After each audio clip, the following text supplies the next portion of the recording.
Meaning of hard code. Hard code. Hard code.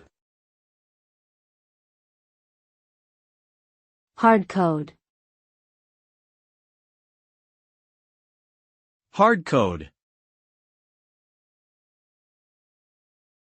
The term hardcode refers to the practice of embedding specific values or parameters directly into software code, rather than declaring them as variables or using configuration files. Hard-coded values are often difficult to modify, and can lead to errors or complications when making changes to the software.